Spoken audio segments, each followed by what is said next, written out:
Hey y'all, Uncle Jimmy here. When you speak for yourself, you're forced to think for yourself. And when you think for yourself, the sports world looks different. In order to enjoy this podcast and this show, you need to have the courage to look at the world from alternative points of view and not be offended when you disagree. Speak for yourself isn't your Twitter, Facebook, or Instagram feed.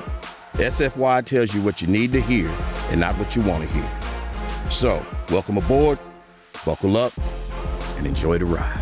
Let's go to New England. Roger Goodell must sit Bill Belichick down.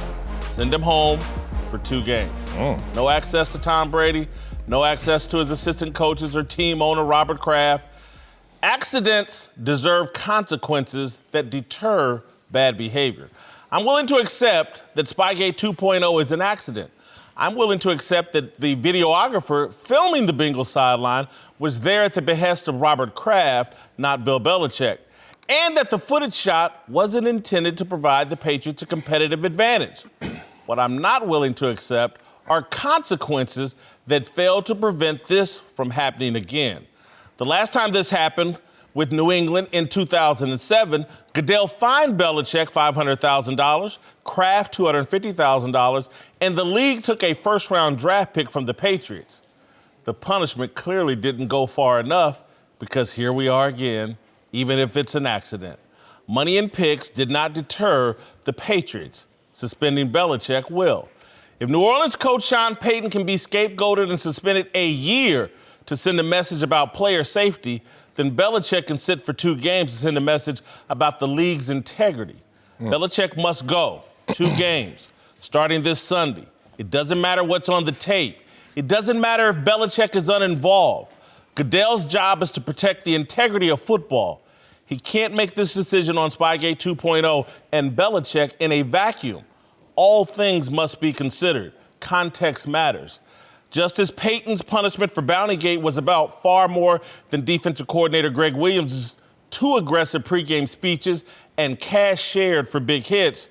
So too should the sanctions be for Spygate 2.0. The Patriots just screwed up in the year replay review, Al Riveron, and NFL officiating have hurt the perceived integrity of competition. Every Sunday night and all day Monday, football fans have been forced to debate the role of officials. With his offseason tantrum over an alleged blown call in the AFC Championship game, Payton put pass interference, replay review, and officiating in the crosshairs. It's collateral damage. Harsh discipline of Belichick might be one more unintended consequence of outrage in the Big Easy. Belichick has to sit 2 games, 4 games, the entire playoffs. The Patriots do not deserve the benefit of the doubt. It was revealed in the original Spygate investigation that the Patriots advised scouts to say they needed the footage for a team show. That's the exact excuse being offered 12 years later. This is about protecting the shield. I know people in New England will hear this as hatred of the Patriots. I do root against the Patriots. I'm a Chiefs fan. I want the Patriots dynasty to end so that my favorite team can win it all. Having said that, I have a great deal of respect for Kraft, Belichick, and Brady. I admire the way they compete. I admire the way Belichick constructs his teams, holds everyone accountable and to the same standard. Even in the aftermath of this latest controversy, my respect and admiration for Belichick will remain. But my loyalty, that's to football and the NFL. Belichick must sit down. All right, joining this desk now are Fox Sports NFL analysts LeVar Arrington and TJ Houshmandzadeh. Marcellus, get us rolling. Yes. Does Roger Goodell have no choice but to suspend Bill Belichick? Oh, Roger Goodell has a choice, and it's to not suspend Bill Belichick. I disagree with you, Jason Whitlock. You stood on the platform of integrity. And in this situation, if we're going to look through the lens of integrity, then you have to absolve Bill Belichick of guilt. One, you even stated it. Even if Bill Belichick is uninvolved in this and won't get the positive consequences of them taping the sideline, that phrase right there will give me reasonable doubt that Bill Belichick deserves to be the poster child of this situation. Part 2, you said it doesn't matter what's on the tape. Okay, if it doesn't matter what's on the tape, then how is that going to benefit Bill Belichick, who didn't direct these services to film the sidelines? And part 3, just by the framing and terming of this as Spygate 2.0, I would like to introduce into evidence my platform.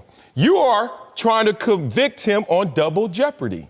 You are trying to get this guy convicted of the same crime by trying him twice. You got OJ. Hey, I'm for that. Well, OJ was different. OJ went to go get his own stuff. Not being charged for the same crime, the same thing. It's something different. What? Same thing, but something different. This is not different. Which is the same thing as OJ. But go ahead. But go ahead. This is the situation. No one knows what was on the first Spygate tapes. I dare you. Say something, anybody.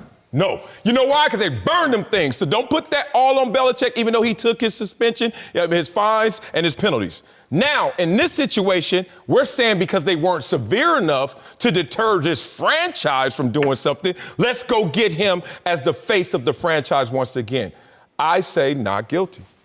I'm surprised you didn't use the Scarface or Godfather deal in your Whitlock for the first one, because it would have been relevant to this situation. If you're looking at how things are structured, I call it living through layers of protection. I think you do have to do some type of correctional deal with Belichick, and with Belichick directly, and not just being a fine, which can be assumed to be a slap on the hand. If you do suspend for however many games, you're piercing the layers of protection. And I think that it sends a message. We have to change what our mousetrap is, because now they got the boss. So if you're in a situation where, you know what, I'm gonna have my street soldiers do what they're gonna do, and if they get in trouble, you better not tell on us, right? You go down, you take the consequences, you go where it's supposed to be. So you could sit there and say, all right, you know, at first I'm sitting there like, you gotta take action against the production company head, whoever was in charge. But then I started thinking to myself, even if you can deny saying I had nothing to do with it, we did nothing about it, or there's nothing for us here, like handle that with Robert Kraft. You are living within the layers of protection. And I think for as many times as it's happened with the New England Patriots, I think you do make a statement if you suspend Belichick. You have to make a statement. Like, number one, prior history. Number one, what you think Bill gonna say? Oh yeah, we was taping a sideline. Of course he's gonna say I had no involvement. Listen, they're gonna beat Cincinnati regardless. But this is what people aren't taking into account. The Cincinnati Bengals head coach is Zach Taylor, first-year head coach. They don't have a vault, a library, a catalog of his signals and signs. He hasn't been caught. He probably did the same thing to Sean McDermott. He doesn't have to do it anymore. He hasn't been caught because they don't play any new first-year head coaches. Brian Flores, he comes from the Patriots. I already know what he does. They can't change their signals. They can do new signals. We've all been on the team. Right. Are there 11 guys on the team smart enough when you change the signals where they won't mess it up? You know there's going to be 3 or 4 that don't get it. So you're going to keep the signals the same. Right. So they don't have a library and a catalog on him. Something has to be done. Oh, I had no involvement. If you had no involvement for the first quarter, it's been reported, first 7 or 8 minutes, the camera's on the Bengals sideline. Why? You tell me, what does that have to do with the Do Your Job series that goes on.com? Oh, you looking at me? No, I'm just okay, it's a rhetorical question. Because I'm not on the sideline, even my son over there. So what I'm saying, Belichick knows he's supposed to say, no, I had no involvement in this. And Roger Goodell was very, very reactionary when it comes to players and their discipline. You need to be very reactionary when it comes to this so you can endear yourself to the players. You can't let this slide. Look, there's a culture in New England because there's one organization that has Deflategate, Spygate, and now a second Spygate. There's just one organization. And there's a culture there of pushing the envelope. Again, the NFL had a problem with bounties, player safety, and they wanted to go after the Saints and Sean Payton and Greg Williams to hold up as a sign to everybody else in the league. They got scapegoated. They did. Belichick must be punished harshly. I like him. I respect him. First ballot Hall of Famer, greatest coach of all time. Wish he coached the Chiefs. He's got to go. Sean Payton, great coach in the aftermath of Bountygate. Love him. Hope the Cowboys sign him or whatever. Great coach. But sometimes you have to go after these top dogs to undermine a culture that is clearly there in New England of pushing the envelope. And I don't care if Robert Kraft cries until the cows come home.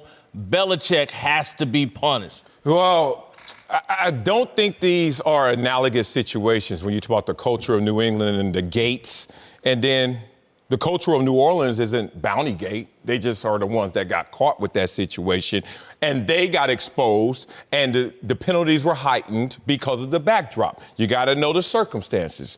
The circumstances, player safety, health initiatives, billion-dollar lawsuits going down the pipeline for medical and concussion. Yeah. So therefore, the NFL was incentivized to actually step out and even egregiously apply penalty. Please, anybody tell me where the NFL's integrity, other than in words, is being compromised to the tune of billions of dollars being exposed, and that they have to go now and give a harsh penalty to the Patriots. I'll take a stab at that. It's the integrity is at stake when you're talking about the most successful team has these things continuing to come up. I would say that would be my way of looking at it. And if I'm Roger Goodell and I'm the NFL and I'm saying to myself, okay, we all know that every team is trying to get a competitive edge. There may be, we're talking about them being egregious by going into a place where they're being monitored. But be clear, you probably have guys that are in the stands that are filming the sideline and getting those signals just as much as somebody is getting it from a press box. So people are trying to get competitive edges. But when you're talking about the integrity of what this game represents and moving forward, this is even bigger than Bill Belichick, because now if Bill Belichick and the New England Patriots can continue to get away or slide by or not be connected to it, disconnect from it, then now you're starting a trend. And once you start having other people try to copycat and mimic what you're doing, I think it leaves room for creating a narrative that could certainly compromise money, could certainly compromise the integrity of how things are being operated. Hey, look, the integrity, TJ's point about player integrity and credibility with players, because players are certainly, Vontaze Burfict is at home right now because he was part of a culture that couldn't follow the rules as it relates to helmet hits. He's sitting at home for the entire year. Antonio Brown is sitting at home right now, unconvicted of any crimes. And so for the integrity of the players and for respect with the players, let alone the fans who spend every Sunday and every Monday talking about officiating and hey, what's really going on here? Why is this being overturned and this isn't? Belichick, I'm sorry. It's time for you to come and pay your penance and be the face of Roger Goodell taking a shot here at restoring some of the credibility of the NFL. Even if he didn't do it, though. Yes. Because they've used up all their mulligans. You cannot keep doing. I don't care if you knew. It doesn't matter. Right. You're in charge. Everybody else under you has to fall in line. And if you have to fall on the sword because they messed up, that's just what it is. You can't keep saying, oh, I didn't know. You did know, and you did know. It's okay. That's not admissible in court. You did know. Everybody in the league is trying to get an advantage. Okay. Houston Astros in Major League Baseball. They got caught recording signs. Yeah, they did. Electronic. You're a good team regardless. You're probably going to make the World Series regardless. Okay. But you feel a lot better when you know what's coming. I have two things to retort. One, psychologists would tell you that rules don't deter behavior. The consequences do. Exactly. No. Wait. Oh, I knew y'all was going to walk right into it. Okay, Why y'all walk right into it? This is how Johnny Cochran got him off. Telling you, y'all celebrating right now. But guess what? What have been the consequences of the New England Patriots bending the rules in terms of integrity? I will give you examples. We have named not one, but two GOATs in New England while they've went through a tuck rule, which took 30 minutes on the field, Spygate 1, Deflategate, and now Spygate 2.0, and we have now anointed two GOATs. My point is, if I can get those consequences, consequences are I'm the GOAT, I'm going to keep doing it. But you got to look at it from the NFL's perspective. the public speaks the loudest, and the public has anointed them as GOATs. So what consequences of integrity have occurred if the public, knowing what LeVar said, they probably cheating, and still says, despite them cheating, we have now anointed 2 GOATs? Why would you now in the NFL want to put a heavy penalty on something that hasn't been Because negative? the benefit of the doubt is now gone. Is it? Yes. It Not for should me. be. Not for me on this one. This is look, I'm always going to respect this dude because I think what he has done is unique, and I think what he's done has been incredible. But in terms, does this dude push the envelope? Has he created a culture where, hey, Aaron Hernandez, you want to come play for us? And yeah, we heard some rumors about you off the field. AB, yeah, we just saw you put a clown suit on John Gruden and Mike Mayock. We know, we read the undefeated story. You're a very questionable character. Come play for us. This has to stop. Somebody has to. That's the point. That's the point. You know why you guys have a list? Because it doesn't matter. Y'all have a list of all these. Until it does. Hey, you know what's funny though? The Patriots, the Patriots get away. Oh, they can sign them. If it don't work, they'll just release them. They're the Patriots. It's the Patriot way. And look, we have all pled guilty to allowing the Patriot way, which includes this, to us turning a blind eye to their success. And to LeVar's point, though, they're the face of the NFL. Yeah. They are the cream of the NFL. And they've been there. You can't have all this taint Why not? on the top of your program. That sounds great. That sounds great in bylaws. That sounds great as conjecture. Give me physical evidence. And I'm talking about at the gate, fan support. I'm talking about how people revered this team, this organization. No consequences. Therefore, the NFL is going to come down with a slap on the wrist. I think really quickly, two things. One, if somebody did a tell-all book at some point and the NFL did not take the proper steps to make sure they address it, that could be damning at any point in time for that company, for one. But I'll say for two, you do not want this to become a copycat trend. So it now becomes a bigger issue of integrity, because if you can continue to get away with those things, then why wouldn't these other teams start investing their resources and being able to get around it? And let's say you catch another team red-handed doing something wrong. And you punish them. And you punish them. You can't. The first thing they go, oh, okay. Yeah. Belichick and them walk, but we get beat up like this. There's no way the NFL can let this stand. Belichick can't walk here. He'll still be the GOAT after this is over, but they better sit his ass down. All I know is $500,000 fine for Belichick, $250 organization, first round pick. All the money they done made, I know it's chump change. That's my point. Here's the thing. So success is the ultimate survivor. So y'all keep talking about, it's going to become copycat. We've all grew up in adverse situations or been around people who have toed the line, if not crossed the line. It's not so contagious. The osmosis doesn't occur. I have seen a lot of people cross the line. I'm like, I stay over here because that's who I am. There may be another team or two that tries to do this. How about this? There probably are teams that are doing this currently. Why did they put the earpiece? Why they put the earpiece in the middle linebacker's ear? To deter people from stealing the defensive signs when you went no huddle. True. They thought that would stop it.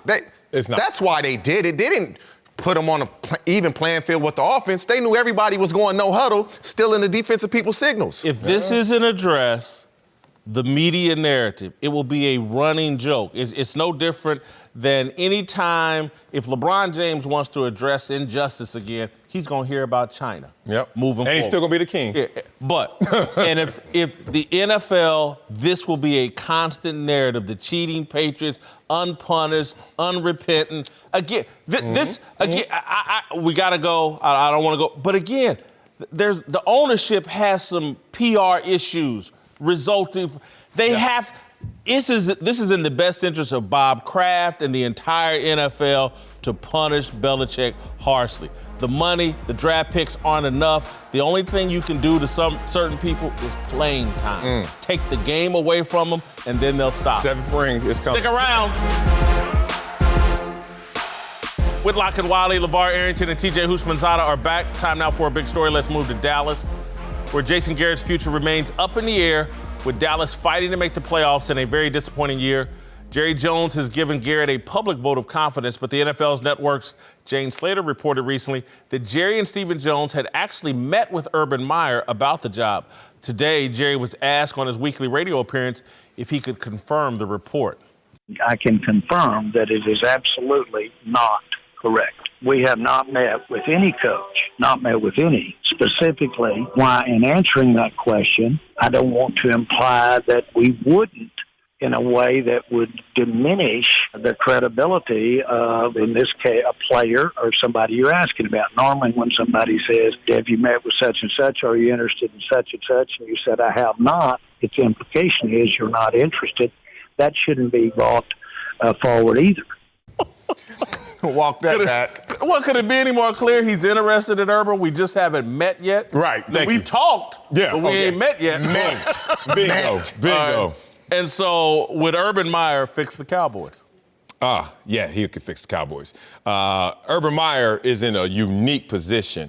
You talk about his success at the collegiate level. There's no downside to going to try and swing for the fences and being the Cowboys head coach. It won't compromise any opportunities going forward in case he fails as the Cowboys coach and turns out to go back to the collegiate ranks and be a college coach. So no downside, no negative. But then, because he's Urban Meyer, he can actually ask for organizational change to structure. He can actually say, I need a GM. And matter of fact, I either need to be the GM or I appoint him.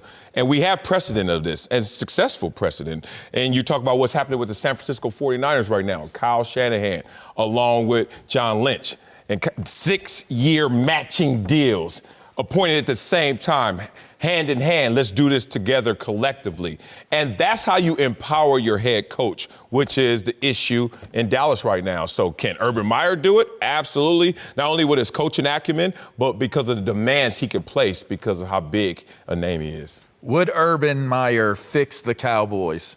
Yes, but no. The answer is no. He could, in theory, with everything that you just said, Marcellus, which I think makes a ton of sense, and I have that in my discussion points. But as the CEO, you're the CEO basically in college. You're able to appoint everybody that surrounds your category, your football community. He comes into a situation at Dallas where that environment is owned by Jerry Jones. So that's the first issue right there, why I check off a box for no. Can he appoint somebody at GM? I'll check that box off, no. Will it create friction by him trying? Because it's interesting that you said process and structure, because that's exactly what Urban is able to do. He's successful at putting the proper structure and organization. He organizes so well and runs it so well that he is able to have success. I do not think that the things he would need, the concessions he would need to be made for him to be successful in Dallas, would not be readily available to him. I think we're all in agreement that he'll fix the Cowboys. You look at Urban Meyer going from Bowling Green, successful, Utah, successful, Florida, successful, Ohio State, successful. Where the Cowboys are struggling, their coaches don't make adjustments. You look at their last 2 games, they score an opening drive, and then they're pretty much shut out until garbage time the last game, and then Buffalo, they don't score again. Piggybacking on Marcellus, I don't believe Jerry Jones is going to let you appoint a GM. He's just not going to give up that power. Where you can probably try to work it out is, if there's any disagreement on personnel, I'm Urban Meyer, I'll make that call. If we disagree on anything, you agree to that. I make that call. If you ever want to bring a player in and I don't like it, let me make that call. But other than that, if we're on the same page, that's him as GM. That's saying Urban Meyer's GM then. But how many times would they disagree? A lot. They might be on Bill Parcells. Johnny Manziel be the quarterback right now if Steven didn't disagree with Jerry. And that's where Urban Meyer should have the say-so to say, I don't think we should go down that path. And Jerry, if you want Urban Meyer because his name and his accolades and what he's done, he's going to earn that person. Yeah. Look, I've been disappointed with Jerry Jones this season, but overall, I think Jerry Jones is amazing, and he's amazing, and the reason why he's had the success he's had is because I think he has the ability to change and be flexible. Right. And I think that he's got a whole new set of information. He sat there and was like, man, I paid for a Super Bowl team. and I'm getting 500 results. Maybe a playoff team. Less than right now, right? Results. Playoffs. And so I think that will humble him enough Yes. to be like, hey, Urban, okay, I'm going to be president, but you going to run this thing. I'm owner, president, whatever, but you run this thing and go ahead and get you a GM or whatever you believe in. I think Jerry will back up because I think he just wants to win again. And his sales pitch to Urban Meyer is, hey, look, me and Jimmy Johnson didn't last forever, but we did have some success. The last time I went out and got me a big-time college football coach, we won 2 Super Bowls, and we built something so good that even a clown like Barry Switzer could win a 3rd Super Bowl. Y'all wrong. And lasting forever, Urban Meyer has shown you he don't want to be in one place too long anyway. And so it doesn't have to last forever. You know, when I was in Washington, we had Coach Turner, all right, Norvey. He was moved out, and he was moved out because of the very reasons we're talking about Jason Garrett. Didn't control the locker room, felt as though the owner's voice was a little bit too strong over top of his, dismissed him. They brought in the perfect explanation, the perfect solution in Marty Schottenheimer to change the team. Took that control. Everything we're talking about. Let me handle this. Let me handle that. We went 0-5 for the first part of that season. But it was a good 0-5. It wasn't a bad 0-5. It was a good 0-5. What you mean? Yeah. We were adjusting. I'm going to get to it. What you talking about, Willie? Ended up being the first team to ever go 5 straight after losing 5. The purging process was taking place. How about the year? What was the last 6? We missed the playoffs by 1 game. Oh, that counts. We were above 500, or we were at 500. But here's the thing. When he was doing what he needed to do, because turning cultures around like Jerry Jones has created in Dallas is like turning around a cruise ship. You can't just turn on the dime and change what Jerry Jones has become during the duration of time. The end result was they couldn't handle how much control Marty had during the course of that year and got rid of him. Not because of a lack of structure, not because of a lack of results. They got rid of him because they did not want to deal with what comes along with a coach that will put in a winning, successful, proper process. And that's what's going to hold Jerry back from a proper coach. My example, they did turn it around. It was not a cruise ship either. It was a little speedboat. Y'all remember the 49ers last year? I know they had injuries and stuff. They were 4-12, y'all. These suckers is rolling right now. And they don't have a Jerry Jones. Thank you. But now I could get into the whole Marty and GM dynamic, and that happened in San Diego. 14-2. GM beefing with head coach. I remember. We had the fire head coach after going 14-2. So this dynamic could go a lot of different ways. But if you're Jerry Jones, who was that head coach? Who was that head coach? That's why I said. Excuse me. I can go there with you. Sure, but if you want to change the status quo, Jerry, change the status. It can't say owner/GM. It has to say Urban Meyer is empowered to have that person have controls of the organization in football matters. So therefore, the Cowboys just kicked the kicker. Cut the kicker. That they just had a beef over. And the point is, those are unnecessary distractions.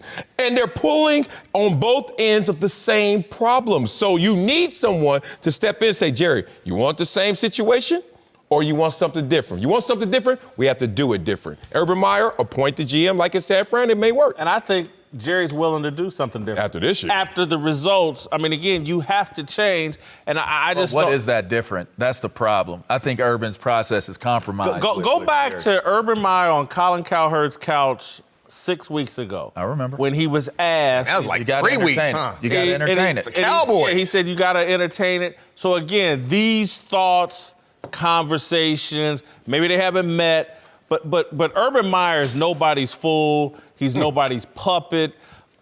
He's just as strong-willed as Jimmy Johnson. So Jerry knows what he's getting into, and I think this is a path down the right direction. Turnover control to a highly qualified football person of high integrity, and watch the results. LeVar Arrington is back. We're joined now by Fox NFL analyst Greg Jennings. DJ. Let's move to Philadelphia, where the Eagles kept their playoff hopes alive coming back from down 14 at halftime to beat the Giants in overtime. Philly looked lost to start the game before Wentz got the offense going and the defense shut out Eli Manning in the second half.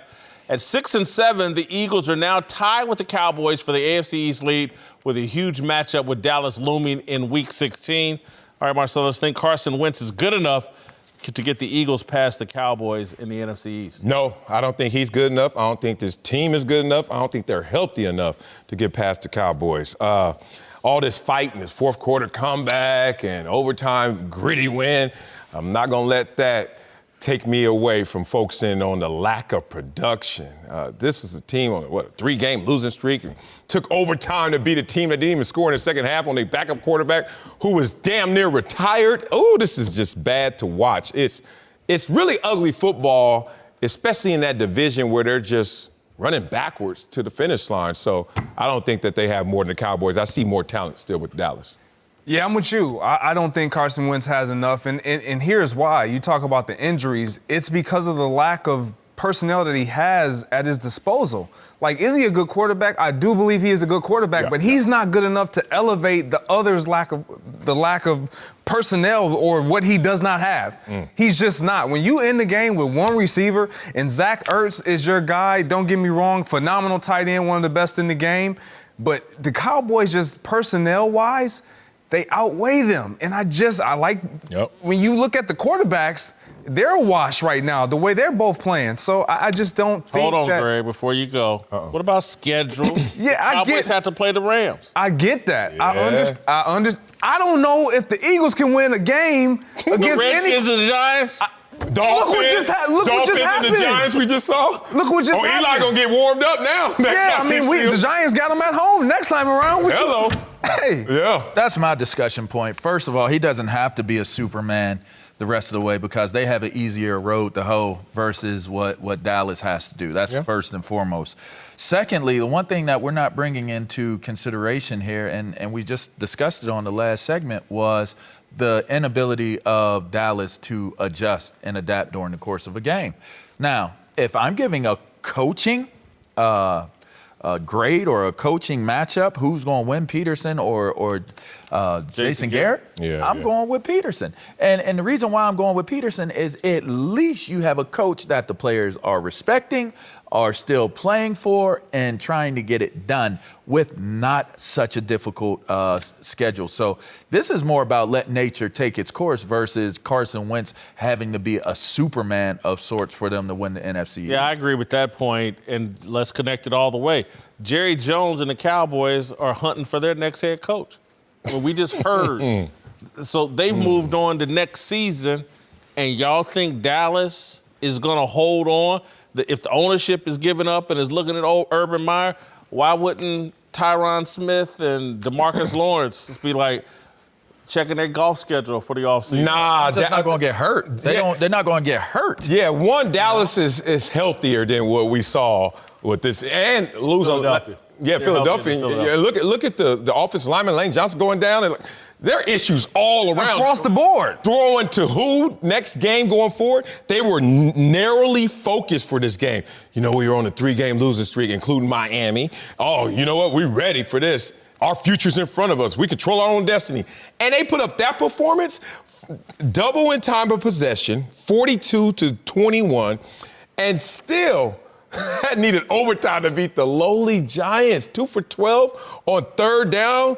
The Eagles held the Giants and still needed overtime? That's bad football. Yeah, and you talk about the schedule, and I get it. We talked about the schedule a few weeks back, like 3 weeks back, and we mentioned the easier path was with the Eagles. But we were automatically saying, yeah, because they'll beat Miami, they'll beat the Giants, they'll beat the Redskins.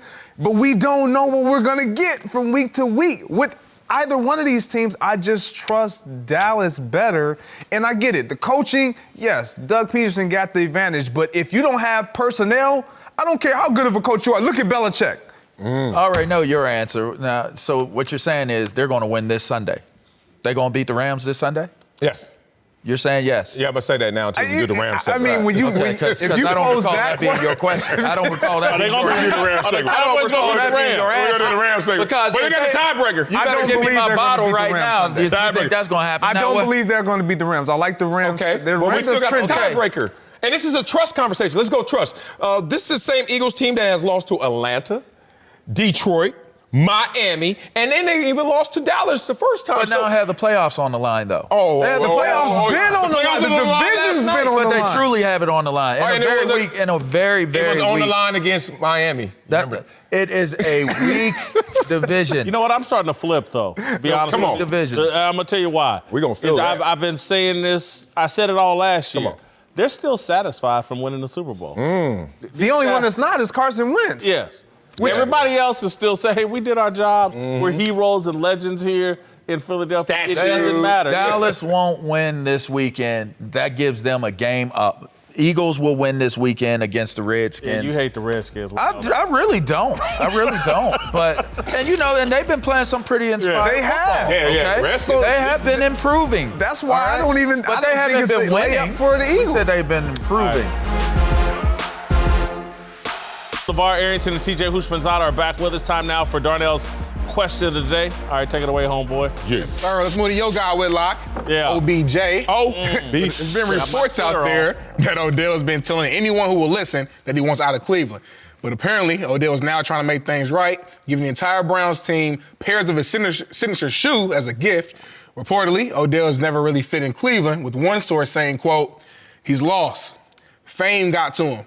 He made bad choices, and now he has to redeem himself. And the road to redemption isn't an easy one when you have an ego. So I want to ask you guys, do you like Odell's attempt to make amends with his team? Not with the signature shoes, unless he's playing with a group of 12-year-olds who are all fans of his. He's playing with a bunch of other grown men. I don't think they really care about his signature shoe. Wow. So, no, I don't like this. No. Wow. One, if I were on a team and my teammate had a signature shoe, I actually have done that. Bruce Smith, yeah, give me some of them shoes. It beats the alternative. Don't give me Jack and you a superstar and you could just mail them in by the hundreds, if not boatloads. I think this is a good thing. And for those anonymous sources and others who Shoes are ugly, too. But, yeah. They ugly now. I ain't saying I'm going to keep them. They going to my cousin. There you go. See, there you go. There you go. Oh, my cousin wearing them. I ain't wearing them. But the thing is, it's a good gesture. And two, everyone's dealing with the shrapnel of Odell and the Browns and what's up with Baker and Odell. So guess what? Hey, guys, let me hook y'all up. And please don't think I'm trying to kiss up to y'all, because I've done this before. Y'all know about Casper Company. I used to work with him. Odell works with him. The beds. The mattress. He did this for the Giants. Gave them every one of them. And they were sorry, and he wasn't kissing up, and he was the man. He just hooked up everybody, because that's what you do when you got it. Go in my garage right now. I got some stuff with my cousins. It's just a hookup. You gave me Casa Dragones. You ain't kissing up. You just looking out. I paid for that Casa Dragones. So that's on you. You should stop talking about them. I paid for that Casa Dragones. Odell's giving away free stuff that he gets free. And that's it's bad? all part of his marketing ploy. If I was invested in Casa Dragones and was giving it out to you, I'm not. Hell no. You should be now. I know. All that. And I do authentic stuff. I played in the league, I like and not once did I ever see a teammate get the entire team a gift, whether it was from their allotment, whether it was from their own pocket. I never saw it. Yeah, not that's one true. time. Me Well, y'all either. love, I never athletes saw love free stuff. I never Go saw ahead. it one time. Not the whole team. Not the whole team. Their position. I always bought position. my position and took care of the staff, like the trainers and the equipment people and the secretaries. You know what your wife thinks when you bring home flowers? Oh yeah, you're right. What's that? You know what your wife thinks when you bring home flowers? What's that? Oh, I wonder what he did now. Oh. No, she don't. She said, what off-ramp he get off on this time to hook me up? Yeah, he must have had some cash in his pocket. $5 on him. Yeah. I wonder. That's what this screams. I like what he did. What do you do? I like what he Guilty did. conscience. I like what he did because, again, whether they keep the shoe or wear the shoe or not, their kids are probably fans of OBJ. Preach. Whatever it may be, cousins, family members. So you have a stocking stuffer that came from the person himself to give as a gift, for one. Yeah. But for two, for him to even give the thought, because here's the thing, we're condemning the dude for I'm not giving. condemning, Well, I it just sounds don't like like you it. are. You're condemning him for giving a it. gift. But if he didn't give a gift at all, y'all like, oh, he wants out of I didn't Cleveland. give a more authentic gift is all I'm I saying. mean, for me, it's You mean I don't really see the big deal. Like, he gave the shoes, and it's what you said. There's not ever been one player that just, I'm going to give the entire, like the quarterback. He'll just Nope. get the offensive lineman something. Offensive He line. won't even get the running back something, and he's Yep. back there protecting him. Yep. And so I see it. It didn't come out of his pocket, but it's just a thought. And you see, Thought that counts. he has an ego. Everybody has an ego, man. Look. The guy that's an anonymous source has an ego. That's why he didn't put his name And on it. so Hating on that everybody man. has an ego. Like, it's just really crazy how Odell Beckham, man, how he gets picked on so much. can't win man. either way. He can't you only win. talking about me, TJ. No. It's other people You that speak pick for on many. him. Like, everybody you talk to that knows this guy says he's a genuine person. Like, he he's is. a I'll vouch straight- for that. He's I'll a vouch. nice I'll vouch for dude. that. He And is. so He's needy. He's That's- emotional. that's okay. He's a distraction. He's not a receiver. distraction. When you're losing, and your quarterback can't get you the ball, and it's 4th and 4, In and you Cleveland. don't know to go to your best player, I'm needy too if it comes In to that. Cleveland. Needy and emotional. I don't like grown men controlled by Hold their on. emotions. All right, can I answer this in short story? At the ESPYs a few years ago, Odell's a rock star. Like, there's a lot of athletes out there, and then there are a few rock stars. For whatever reason, this dude is super powerful and super famous. So my daughter's there. Now, this is the ESPYs. Everybody's walking by us. We're doing our show out there. Who cares to my daughter? She's 20 years old. She look, wow, I don't care. Odell walked by. I saw it. I saw it. I'm like, baby, do you want the picture? Yeah. Yes, daddy. And guess what this dude did? Now, Odell and I are friendly, but we ain't deep. Made the beeline, hooked up, daughter, getting killed, all that stuff. The thought that counts. Look, there was a lot of other stars who was like, hey, I'm busy, I'll call you back. Marcellus, I like I'm Odell gonna for keep stuff it like that. 1,000% real. I'm not trying to be inappropriate. Odell Beckham Jr. is 27 years old. Your daughter's 20 and very attractive. It's not hard for her to catch the attention of a superstar. Man, that dude wasn't looking at my daughter. She is fine. But look at her daddy, though. Daddy owns those are facts. Those are facts. Look at my features. But he wasn't going to stop unless I stopped him. And more importantly, he stopped because, you know, even if you know somebody, sometimes they be like, look, dog, catch you on the next. He's a nice person. He's a good like, dude, man. I give him. Your daughter doesn't have a problem getting young men to stop. Yeah, but he didn't see her. He saw me. And I got a problem getting young. So you saying you think he didn't see her? You think he was me in the league. He saw her. I got another story. No. Scratch that. Don't leave that man alone. He gave out some free shoes To the whole team. To the whole team. Look, and you mad? And there's probably more than that. What is it? You're not satisfied? No, I want something. You know what? If Odell wants to give a gift to the team, be less needy. Control your emotions. Conduct yourself as a professional at all times. What has Don't he be done a in Cleveland distraction. this year where it's a This ain't- distraction? The whole thing, What? showing up to the game with a watch on and complaining about ain't the that. first person all to do my that. knees and blah, blah, all the little complaints. I'm a victim this, I'm a victim that. That's infected the entire How many games team. have you watched this year where you see at least half of the skilled players with their pads 4 to 5 inches above their knees and nothing happens? Thank you. And people have worn watches before him, so why is this now the biggest story in the world? Quit Because being he a does victim. it? That's my whole problem. OBJ is a victim. The NFL's picking on me, everybody. And now, Baker, you gonna tell him the trainers didn't treat me right. That is. Tell him. Hey, OBJ, Tell him. That's why my numbers are terrible. The trainers. can you send Whitlock some? No. What size shoe you wear? No. Can you Listen, say- because I don't want them. Because you gotta understand. I dislike celebrities. That's my issue. I don't like celebrities. What they do? 10201 West Pico Boulevard. Send some shoes to LeVar, Marcellus, and TJ. To my cousin. They love celebrities. I like free stuff. Whitlock and Wiley, LeVar Arrington, and TJ Houshmandzadeh are back. Let's move to Cam Newton, who had surgery this week on his injured foot and is expected to make a full recovery by the spring. Carolina will have a decision to make about their franchise quarterback and are reportedly hoping to get a big haul for him in a trade, but he's not the only former top pick whose future is in doubt. Jameis Winston will be a free agent after this year and has been taking a lot of heat leading the NFL in interceptions. But the 25-year-old season looks remarkably similar to that of NFL legend, with Jameis' stats matching up almost line for line with Peyton Manning during his 25-year-old season back in 2001. All right, the question here is, what would you rather do? Trade for Cam Newton or sign Jameis Winston this offseason? Anything that doesn't mean that Jameis is my quarterback. That's cold-blooded. I like Jameis. That's the homie. No, you don't. I do. But you know what? I love truth more than I love all things. I would say this. Cam Newton last seen on the football field when he looked like Cam Newton and healthy, I like what I saw. He was the MVP candidate. Can he return to that form is the greatest question mark right now. But it's not the same question mark when I look at Jameis Winston for two things. One, the turnovers, and a different era of football than Peyton Manning's, but still, turnovers are turnovers. He has 22 more giveaways than the next quarterback since he's been a quarterback in this league. That's too much. Two, the change of tides in the NFL in terms of quarterbacks, 2.0 mobile quarterbacks. What is Jameis?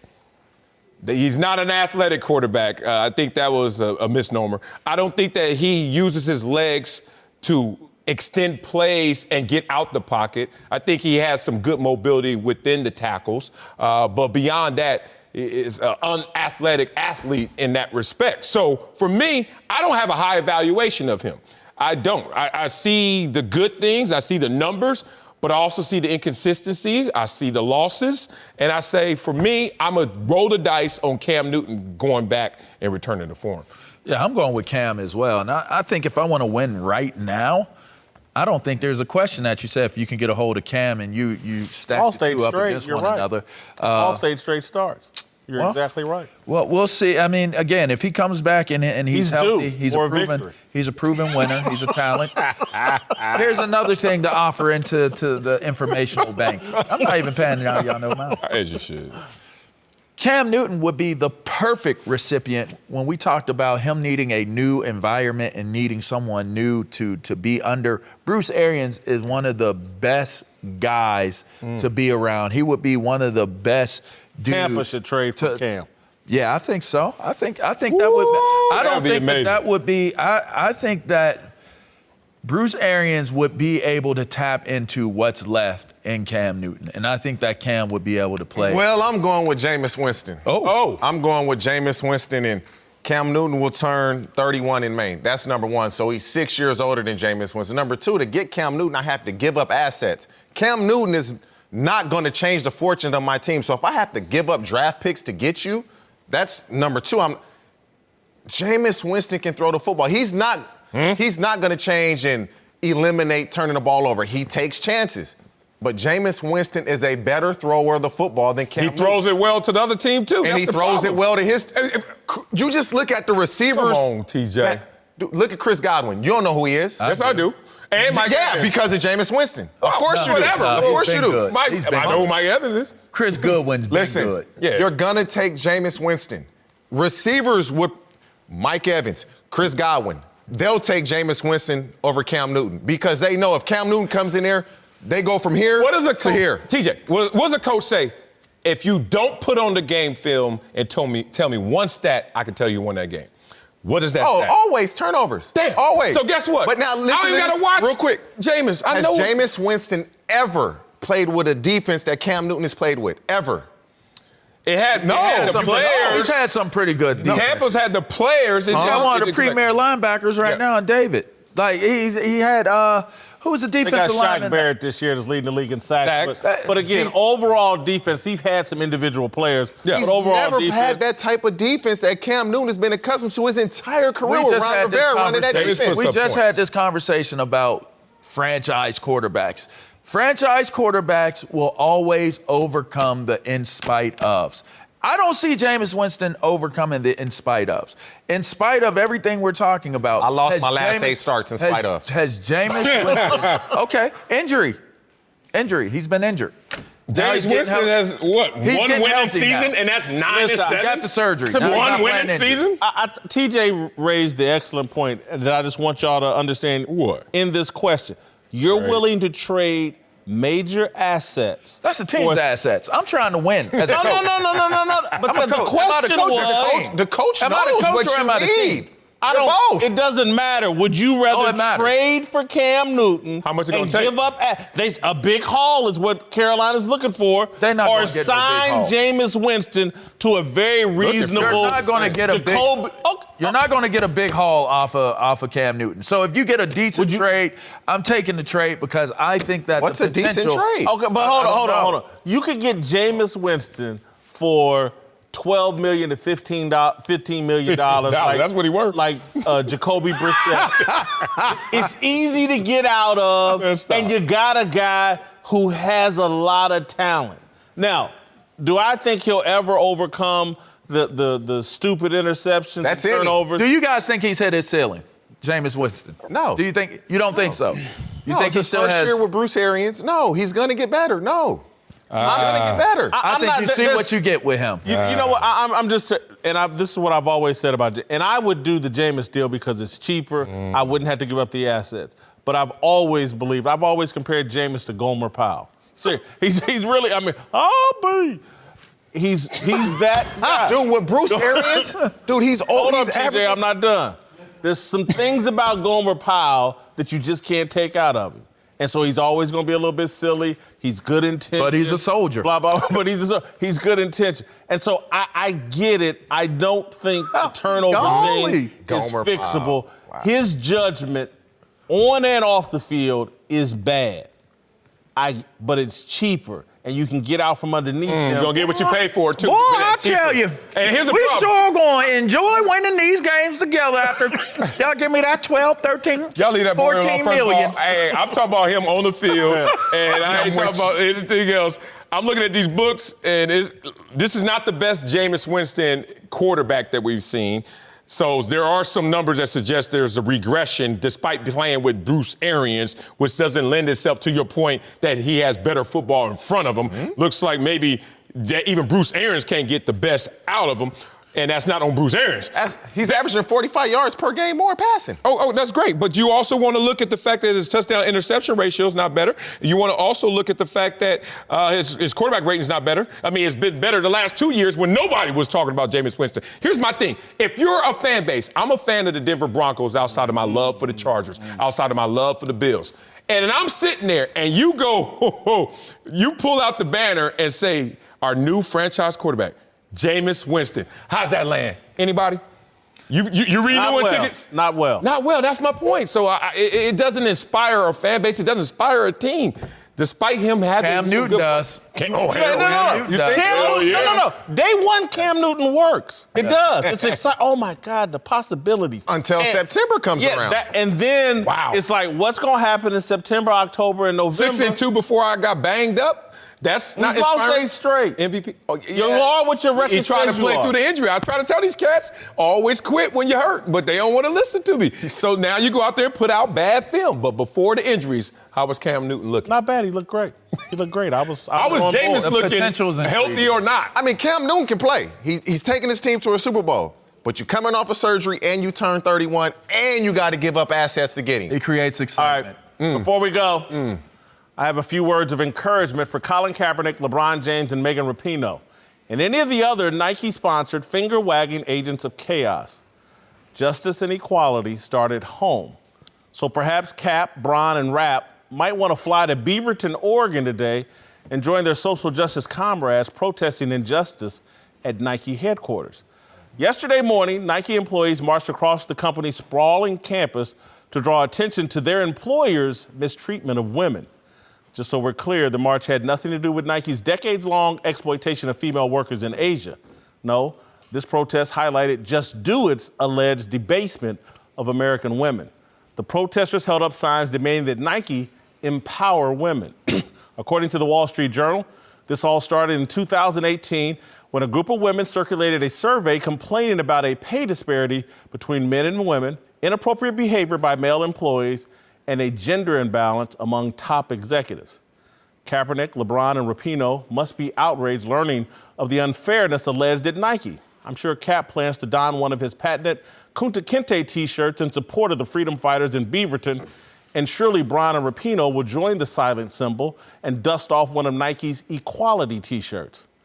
I understood their reluctance to involve themselves in the complicated, geopolitical, impossible to grasp communism versus freedom debate roiling in Hong Kong. Those types of complex international quagmires are best left to their white daddies.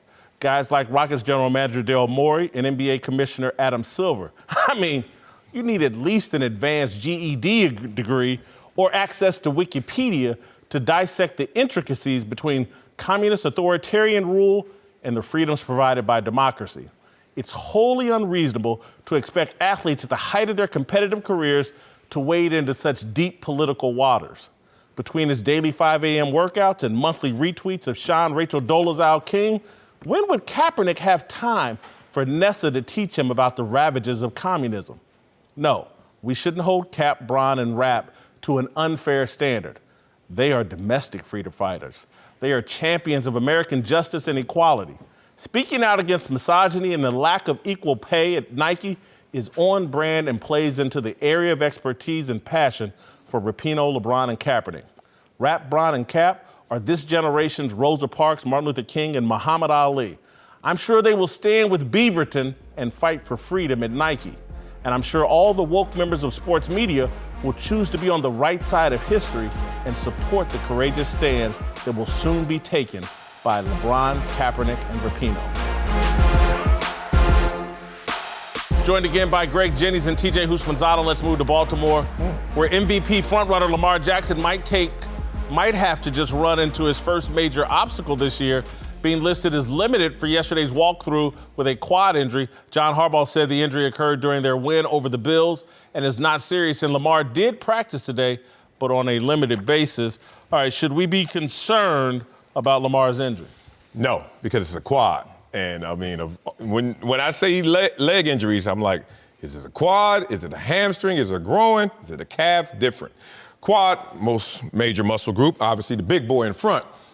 I played through some quad injuries, and I've seen other guys play through quad injuries and the way that you can wrap it, the way that you can limit yourself. And sometimes it's just quad contusions. Who knows what this is? Even if it's a strain, the quad can be compromised and still effective. Groin, ooh, hamstring, So I'm not so concerned because of the location of injury. And he's a young man, he'll heal fast. I hear you, but this is Lamar Jackson. This is the best team in football because of him. So I don't care if it was his pinky or his nail. I'm concerned, I'm cautious, I'm aware. Like, Lamar, you good?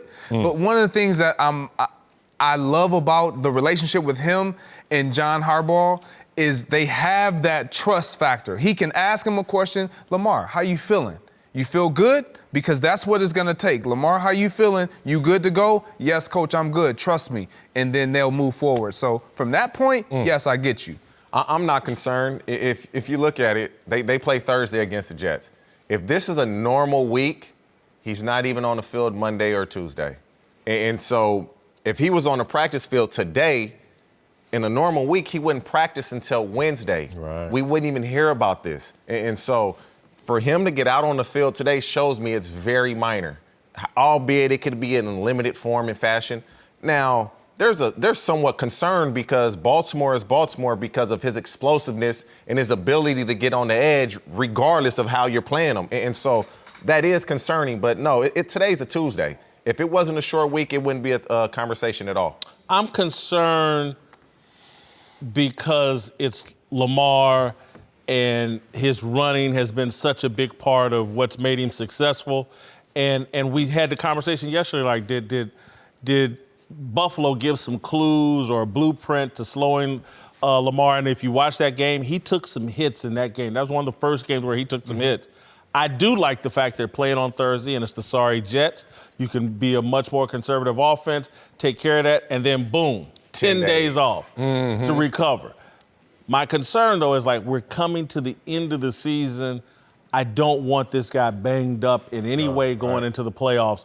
That's where it's – and, again, the people that have been questioned about sustainability is like, can you get through the 16-game marathon and be healthy enough to do the same things you were doing in the regular season in the postseason? Yeah, but to pop up on the injury report, got hit around the knee, which basically quad contusion. We all been there before. I broke a thigh pad one time. Dude hit me so hard, broke the thigh pad into to the thigh. All you have to do is, when you're at home, you got to sit there with it flexed. And then when you're not flexed, ice it down, and it's going to be sore. A little golf ball pops up. Massage that out, get your butt out there and play. So all these handoffs, let me tell y'all one thing. Lamar is not It's pulling not the read it. option. He is not pulling it. He is handing I was that going off. to get to that. That's So all. are we going to see a different version of Oh, Lamar yeah. Jackson because of this? This is why, and again, he's evolved. He obviously can throw the ball and be effective in the pocket, but we should expect to see a different version of Lamar But Greg, Jackson. you know what? You just made me think of a great point about how beloved Lamar is in that Baltimore locker room. It reminds me of the way Brett Favre and the way when his dad died, people stood up for him and people got Brett Favre played such a great game. It was like, no. His teammates stood for him in the gap and played a great game. And that's what I expect to see from Baltimore. Yeah. They're going to rally the defense. I'm talking about both special teams. Everybody's going to like, okay, let me do it. Lamar's carried us this far. Let's carry him tonight. Let's get him through this game, 10 days off. Get him off the field early. Quick. That would be great. Uncle Jimmy's here to help us talk about our approval rating for Patriots coach Bill Belichick. But first, who's your big dummy of the day? Big dummy today go to the person that sit up here and talk bad about OBJ for giving out tennis shoes to his whole team. Evidently, you forgot that you gave the whole staff Adidas's 2 years ago. Oh, I wasn't here. I wasn't either, but I sure heard about it in the control room. And did you pay for them with? I did not. That was an authentic gift. I did not. Damn. See how that worked? I do. All right, Sherlock, homie. Let's talk Bill Belichick, Sherlock. That's my name. who is under scrutiny once again after the Patriots admitted a team camera crew was filming the Bengals sideline during last week's Cincinnati-Cleveland game. The Patriots say the whole thing was an accident, and Belichick said he had no involvement. Marcellus, you buying this whole thing as one big accident? Oh, no. I'm buying this on purpose, but not for the purpose of Bill Belichick to coach the New England Patriots. Don't think it was about football operations. It's a big organization. Things happen at all big corporations and organizations, so doesn't all have to land on Bill Belichick's lap. So I think for him, he's absolved of all guilt. Bill Belichick knows when Tom Brady takes a poop, but he doesn't know what his advanced scout is doing. Advanced scout, too, huh? Not even just a normal scout. I just said that. I don't know. All right, Uncle Jimmy. You have a take on Bill Belichick and Spygate 2.0? Yes, I do, as a matter of fact. Right now, let me tell you what Roger Goodell and the NFL need to do. Yeah. They need to hire Uncle Jimmy for this investigation. Yeah, okay. Now, look here. As y'all know, I got a lot of experience in law enforcement and detective work. Look, you don't get to where I am in the game. You don't get to have 5 successful ex-marriages without learning how to deal with a whole bunch of lies, games, deceits, and shenanigans. Yeah, okay. Look here, man. Hell, I caught my 4th ex-wife, Sweaty Betty. Caught her cheating red-handed. Hell, all I had to do was follow the trail of bacon grease and ran right up on her ass. Look, so I'm trying to tell y'all, if Uncle Jimmy can get to the bottom of this mess, PDQ. PDQ. What's that? Pretty damn quick. It'll take me less than a day. To get to the bottom of Spygate 2.0. Look, hush your face. What Roger Goodell and you, dummy, need to understand is, listen to me, man. Belichick is a made man in the NFL. Y'all heard talk of the Teflon Don? Yeah? John Gotti. Yeah, well, now we talking about a real-life gangster. Bulletproof Bill, baby. Rumor is the man made his bones in the old country of Cleveland. So you gotta put spec on his name. So I promise you, if Uncle Jimmy conducts this investigation, and I will handle it with the delicatessennesses that it needs to be. See, because if not, a lot of people gonna get hurt. Yeah. Including you, dummy. Me, huh? Look here. What Roger Goodell needs is the appearance of a complete and thorough investigation. And the key word in that sentence is appearance. Appearance. See, Uncle Jimmy can guarantee that Bulletproof Bill will be exonerated at the end of this investigation. You understand what I'm saying? Yeah. Look, there are some crimes that they're called victimless. You understand? In other words, man, we talking about the Bengals. They ain't got no fans. Who's the victims? All right, you laughing. Let's get back to you, Juicy No Leg. No leg. Look at it. Let me just get this right. You saying that Bill Belichick should be held accountable for pictures that other people send him? Yeah. Unsolicited. Uh-oh. Don't answer Think that. about it. Don't answer Think about it. No. Fellas, you think it's real funny when you go, I don't know why she sent me that picture. Now, let's be 100, fellas. You ever look through your girl's phone and think you at the produce section of Vons? All you see is eggplants, cucumbers, bananas. And she look over your shoulder tell me, I ain't asked him to send me that.